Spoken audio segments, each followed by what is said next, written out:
All right, teammates, we are back once again. If this is your first time listening to the Move Swiftly podcast, welcome to the show. Welcome to the #1 podcast on innovative teamwork. Great to have you. Thank whoever brought you here. To my regular listeners, you know how I get down right to the point, and we are all about innovative teamwork here. And I cannot tell you how excited I am to have my next guest. His name is Austin Holmes, and currently he runs an organization named Publicity for Good.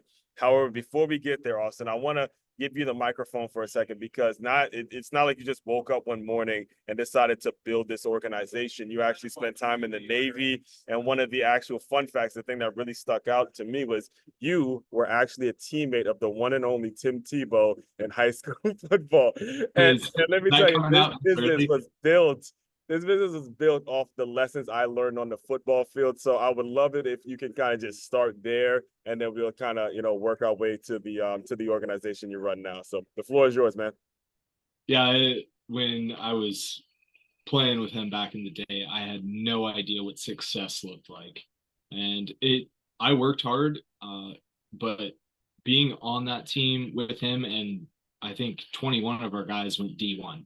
That was the level of organization that our coaching staff had built there, and of course, he was a huge part of that. All right. And looking at the lessons from that, they've carried so much forward in so many things that I've done. Not only that, but the lens of the way we look at high school football was completely changing. This was before games were on ESPN. It was like, I believe it was actually, it wasn't before. We were the first. Yeah, it was the first, right? It was like the new, yeah. We were the first high school game on ESPN. That was it. Was it the team Hoover or something like that, right? Yeah, Hoover, Alabama. That was tough. It was hot. Yeah, I watched that. I grew up in Maryland. I watched that, and I'm like, yeah, I don't know if I've ever seen high school football on national TV. And you're right, it was actually the first one. So, aside from, I don't want to make this a Tebow conversation here, but I do want to know, what was school like for you? Like I said, you decided to go into the Navy, and you decided to do a lot of great things. So, kind of walk us through a little bit about, your upbringing. Yeah, very boring is probably the way to put Boring's it. good. I've been to Jacksonville too, so I enjoyed school. My family is awesome, and it was a relatively standard childhood, if you want to call it that, for a kid from Florida. Yeah. And I mean, we did move to North Carolina for a couple of years and then back, which it had its own lessons of uprooting your entire life, and done that a couple times since the Navy. But the huge thing is I liked to learn. I've always enjoyed learning. I liked history. I like business. I really picked that up when I was 19 and loved it as a topic. Even before that, I liked making money. I wasn't these like huge story entrepreneur kids, but I did my little hustling in the schoolyard. So okay, so you're going through school. You kind of are typical Florida kid, as you say. Where is it now? Do you decide I'm gonna enlist in the Navy? What was that transition like? That is obviously it's kind of the first major decision a lot of young people have to go through is what's going to happen after high school. So what made you decide to do that? So I did go to UCF, and what I was missing there was a team. I was just kind of in it for myself. I was really getting my degree to make my parents happy, and it wasn't for me. So between the missing of the championship level team and wanting to do something for myself to prove to myself of how much I could accomplish, and I wanted to do something that was going to make a difference in the world. I looked at pretty much every special operations program the U.S. has. Ended up going with the Navy first, as far as just not wanting to get stuck in the middle of the country and looking out at a cornfield. No offense, Army guys. Or that, and my eyesight wasn't that great. I've had LASIK since, but so I was qualified in that regard for diver, EOD, and air rescue. And so I actually started off with a diver. Like, I was trying to go diver. It seemed cool. I had seen Men of Honor back in the day, and wanted to go down that path. And I talked to one of the chiefs at the recruiting um, office, and he's like, he was an air rescue guy, so he didn't really have a dog in the fight. And he's like, from what you've told me, EOD is probably where you want to go. It's gonna give you the things that you want, and it's definitely well respected. Mm-hmm. It's a little bit of crazy coming from Florida, you know, Florida man, Right. crazy blood, I guess. So we're the guys running around in bomb suits, driving robots, blowing stuff up. I loved my job. Wasn't a fan of the bureaucracy though. So I do want to go back to something that you mentioned because that was a feeling that I personally can resonate with. I did actually play college football, but I was kind of the scout team player, and I tore my ACL the first year. And you're right. When you go to college, actually my second year, I was just a regular student. When you go to college after having played high school football, it is hard to figure out what your purpose is when you don't have that team. So, given what you've learned now, what do you necessarily like? How do you recommend that young people navigate that transition? Because as you said, you were going for your parents, you were, just kind of going there for a degree, but the purpose wasn't there. And obviously, that led you to doing some of your work now. How do you kind of advise people who are going through a similar situation or maybe going through a similar situation? I think you have to look at what you want. I think Mm-hmm. that's in so many things in life. If you want to be a doctor, yeah, go to school. Yes. I don't think even when I was in school, I didn't think it was as relevant as it was for the baby boomer generation, and that was instilled in us as kids. But there are so many more options now. Uh, if you enjoy school, it's not wrong to go. Like there are absolutely careers where you can study your entire life. Yeah. I know both me and Joe Rogan appreciate the archaeology dudes. Yeah. So uh, there is a path, but taking the time to figure out what you want is a vital step. Uh, I think that if you're just trying to make money, college is absolutely not the right way to go. Yeah. Um, it is a good learning experience. It teaches you a lot. It gives you some credibility, but there's a much faster way, and that's becoming an entrepreneur. I agree with a lot of people out there. It's not for everybody. It's hard. Like if you are going the entrepreneurship route because you think school is hard, like I was able to get through school in college by playing all of the lectures on 2x the night before the tests. And so it's not like I'm not promoting school because I think school is the lesser path. Like school is hard, and you're going to find that you're going to compete against some incredible individuals. Just like having what you want and why you want it is so important. Knowing what you're great at is just as valuable. And Heather, who actually started Publicity for good a couple of years before I met her, Mm-hmm. uh, she had a background in PR, and she had figured out at the ad agency that she was working for that Mm-hmm. she was really good at getting people in the media. And Mm-hmm. so we've built a business with that because Right. she is world class at getting people on TV. Yeah. Well, you actually beat me too, because I'm glad you mentioned your wife. And previously, when I was listening to you before we were recording, you give her a ton of credit in terms of getting this thing started, and that teamwork element is so important for the listeners. It's so important for everyone to hear. You got to work with people to create something special. And now that you kind of mentioned it, her background in PR, getting people on TV, and then you as someone that was in the Navy, how were you guys able to kind of mesh and figure out what roles would be best for the organization? You were good. Like, what did you take from the Navy? What did she have from PR? And how did you kind of make it into this mesh that was able to work for something that's really good? Absolutely. First, we made a lot of mistakes, Yeah, I and love it. Yeah, we're 8 years. I got to We're pause eight. you because so many people, and I want to make sure I emphasize this to the listeners. He is every guest I've had, and I've had quite a few. When I kind of pose that question, the first thing that comes out of their mouth is mistakes, mistakes, mistakes. So fail fast, fail often, and if you make your mistakes, keep rolling. It's been validated by so many different people that come on this show. Do not stop. I'm talking to you listeners right now. please. I'm making sure I'm making that point because so many people have come on the show, Austin, and I've kind of posed that thing, and they said I made mistakes. Look where I'm at now. So the floor is yours, man. I think the follow up to that is Mhm. just because it was right a week ago doesn't mean it's right today. Right. And that's a later failure point of people who get tired. Like that 5 year mark, I felt it.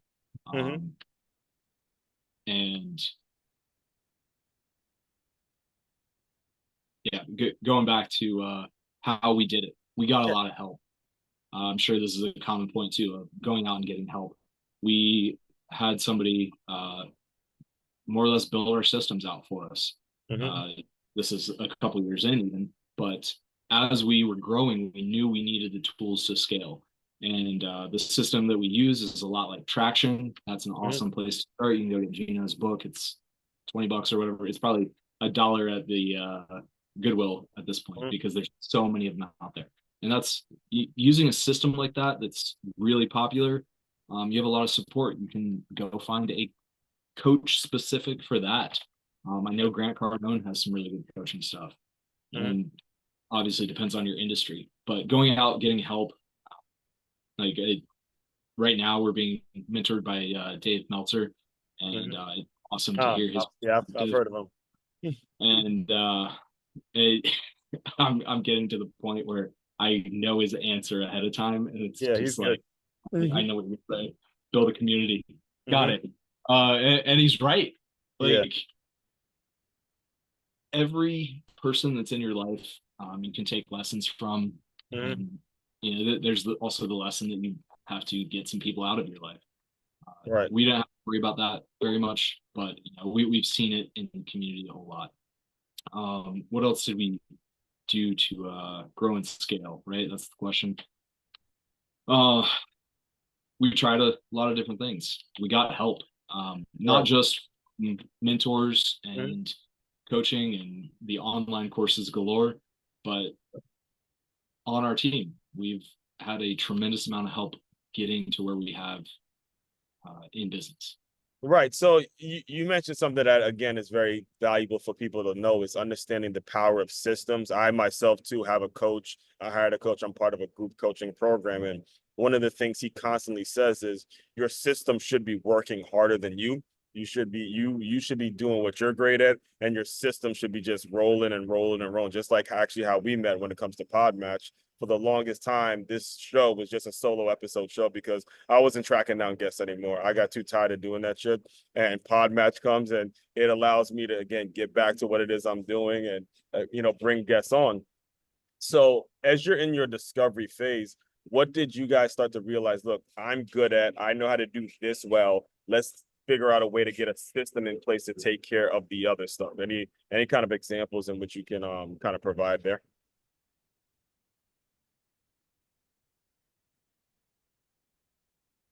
Heather is a lot better at the repetitive stuff, um, and we balance each other out in that way.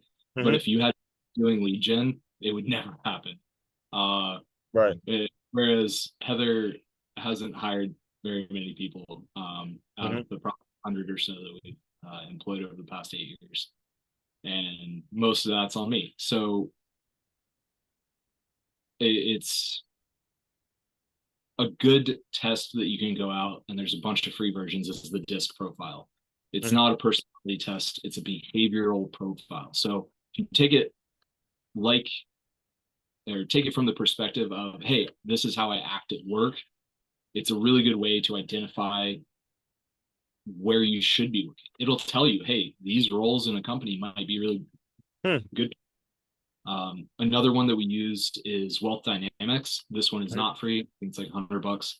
And it shows you kind of the four quadrants that you need to have a successful business. And it Hmm. is very business focused, because you need the visionary, you need the technician, you need the person who's going to do the accounting.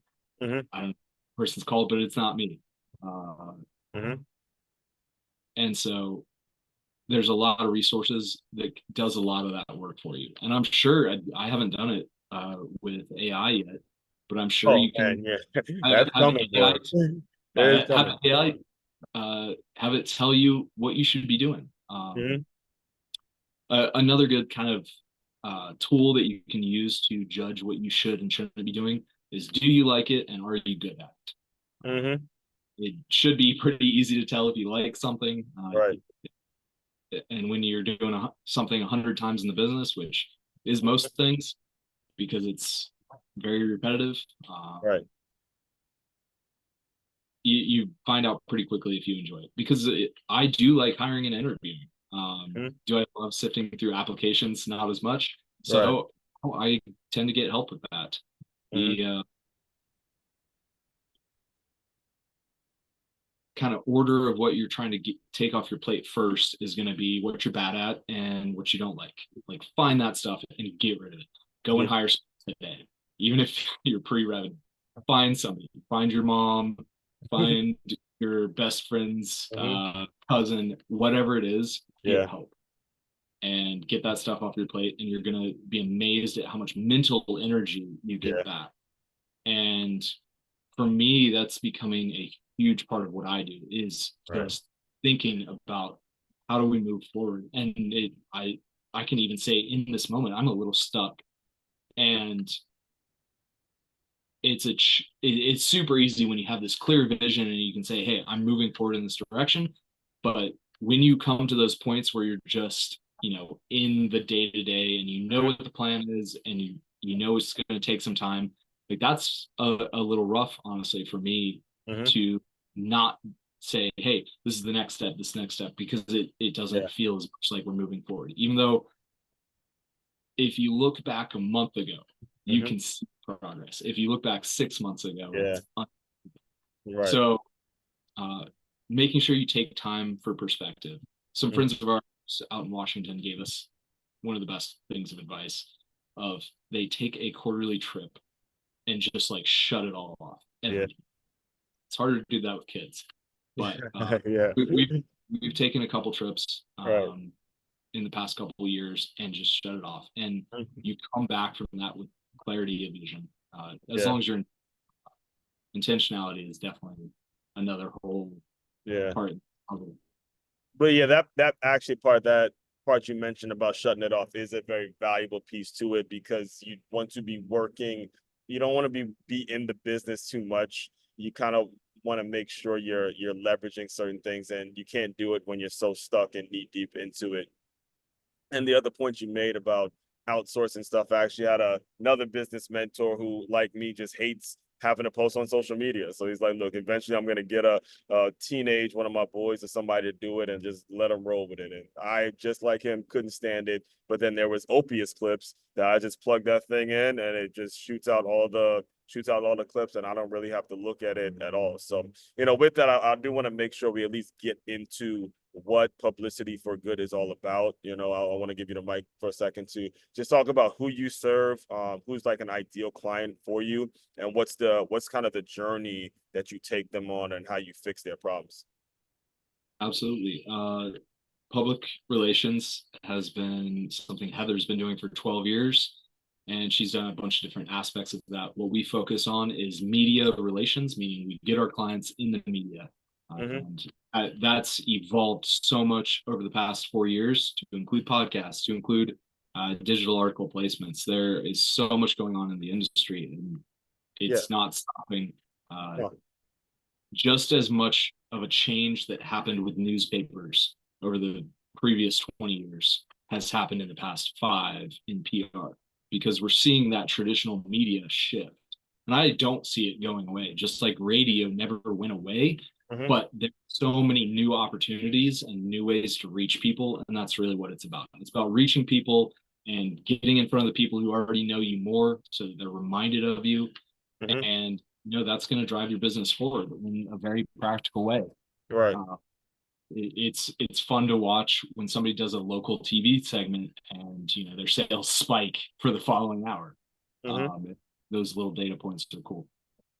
The kind of other services that we offer clients who are working with us on PR that just want a broader communications approach are influencer management and social media. Mm-hmm. And then our newest offering is our software.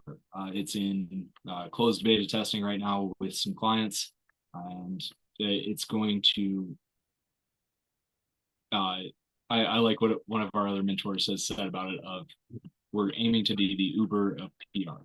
Yeah. Yes.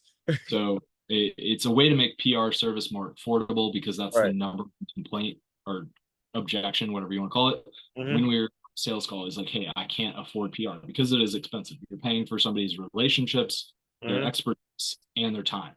So just like paying a lawyer, that hourly rate is steep because you're factoring all of those three things Mm-hmm. in, along with support, and it takes some coordination. Right. So uh, the ideal client that we work with on the agency side is definitely food and beverage. We've expanded into beauty and fashion as well. And Mm-hmm. something that goes along with that is personalities. There's a personality associated with most successful brands. And so there is definitely a crossover from personalities into the consumer packaged goods space. And we do a little bit in both because they typically work together. So Mm-hmm. So aside from, like you mentioned, the financial aspect of it, what would you say is probably the biggest challenge when it comes to working with people? You know, I know there could be situations where folks may have the money, but they don't necessarily have the vision, and they may just say, "Hey, you pay the money, I paid you this, and I expect you to get it done." You know, what are you looking for, or what are some of the objections and things that you go through outside of just the financial aspect that you would want to make sure people know before they reach out to you, or kind of put out there now? uh, I think every business owner who's been around a little bit knows they need PR. Literally every Yeah, Fortune 500 company absolutely. has PR. So like they know that it exists, they know that they need it, but they have no idea what it is. And so we Yes. have a huge educational gap of Yeah. what is PR, and that's and we've done the numbers on sales calls over the past 5 years or whatever of here's the Hmm. issues. And number one is the financial aspect. Number two is definitely the knowledge behind it. What are you going to do for me? Hmm. And most of the time, this is not every time, most of the time, PR is a long game. Hmm. It's building your brand. And that's becoming a popular idea right now, which I really appreciate because I've seen how powerful it is. Hmm. Because I've watched Flying Embers go from a small uh, couple distributors in Southern California to literally the leading hard kombucha brand in like 2 years Right. because they have the media presence. Hmm. And they did a lot of other things, right? They the guys there, same guys as founded Kavita, so they know what they're doing. Right. Uh, but it's cool to watch a story like that happen. Okay. Uh, So when, oh, well, go ahead. Go ahead. You have any, it, I'll let you finish out your thought. the core of PR is making sure that you get your message right and getting it out to the people who need to hear it. Right. That's simplest way to explain it, I think.